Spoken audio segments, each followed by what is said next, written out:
ಖಾಸಗಿ ಶಾಲೆಗಳಲ್ಲಿ ಲೇಖನ ಸಾಮಗ್ರಿ ಖರೀದಿಸಲು ಒತ್ತಾಯ ಕುರಿತಾಗಿ ಈ ಕುರಿತು ಒಂದು ಬ್ರೇಕಿಂಗ್ ನ್ಯೂಸ್ ಬರ್ತಾ ಇದೆ, ನೋಡ್ಕೊಂಡು ಬರೋಣ.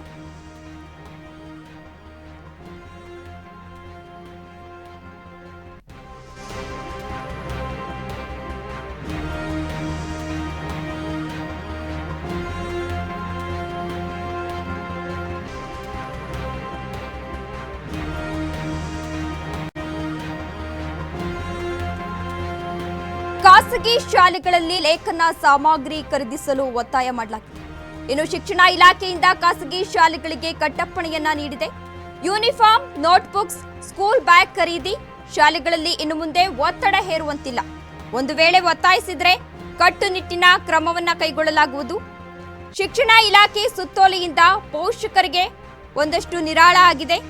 ಸುತ್ತೋಲೆಯನ್ನ ಬಿಡುಗಡೆ ಮಾಡಿದ ಶಿಕ್ಷಣ ಇಲಾಖೆ ಡಿಡಿಬಿಐ, ಬಿಇಐ ಶಾಲೆಗಳಿಗೆ ಸುತ್ತೋಲೆ ರವಾನಿಸಲು ಸೂಚನೆಯನ್ನ ಕೂಡ ನೀಡಲಾಗಿದೆ. ಖಾಸಗಿ ಶಾಲೆಗಳಲ್ಲಿ ಲೇಖನ ಸಾಮಗ್ರಿ ಖರೀದಿಸಲು ಒತ್ತಾಯ. ಶಿಕ್ಷಣ ಇಲಾಖೆಯಿಂದ ಖಾಸಗಿ ಶಾಲೆಗಳಿಗೆ ಕಟ್ಟಪ್ಪಣೆ.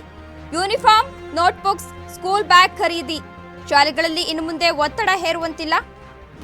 ಶಿಕ್ಷಣ ಇಲಾಖೆಯಿಂದ ಖಾಸಗಿ ಶಾಲೆಗಳಿಗೆ ಕಟ್ಟಪ್ಪಣೆಯನ್ನ ನೀಡಲಾಗಿದೆ. ಖಾಸಗಿ ಶಾಲೆಗಳಲ್ಲಿ ಯೂನಿಫಾರ್ಮ್, ನೋಟ್ಬುಕ್ಸ್, ಸ್ಕೂಲ್ ಬ್ಯಾಗ್ ಖರೀದಿ ಮಾಡಲು ಒತ್ತಾಯಿಸುವಂತಿಲ್ಲ.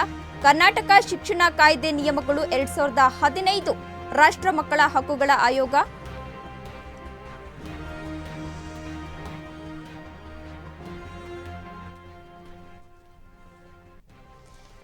ಈ ಕುರಿತು ಹೆಚ್ಚಿನ ಮಾಹಿತಿಯನ್ನ ನೀಡಲಿದ್ದಾರೆ ನಮ್ಮ ಪ್ರತಿನಿಧಿ ಓಂ ಪ್ರಕಾಶ್.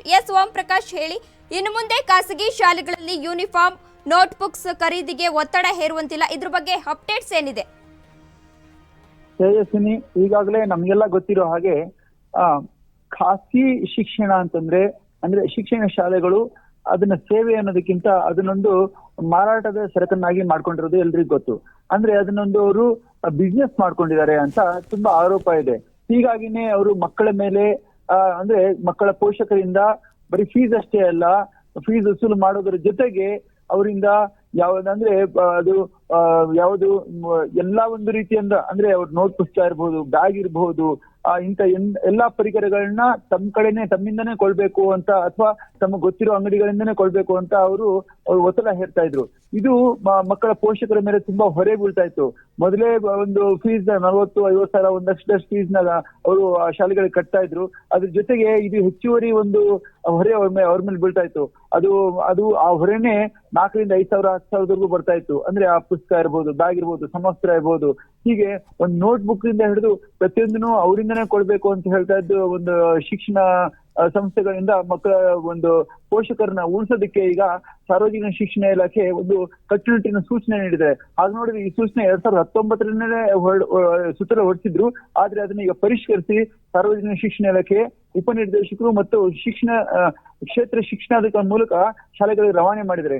ಹೀಗಾಗಿ ಈ ಒಂದು ನಿರ್ದೇಶನ ತಕ್ಷಣವಾಗಿ ಕಡ್ಡಾಯವಾಗಿ ಜಾರಿಗೆ ಬರುತ್ತೆ. ಹೀಗಾಗಿ ಮಕ್ಕಳ ಪೋಷಕರಿಗೆ ಇದು ನಿರಾಳ ತಂದಿದೆ ಅಂತ ಹೇಳ್ಬೋದು. ತೇಜಸ್ವಿನಿ, ಥ್ಯಾಂಕ್ ಯು ಓಂ ಪ್ರಕಾಶ್ ತಮ್ಮೆಲ್ಲ ಮಾಹಿತಿಗಾಗಿ.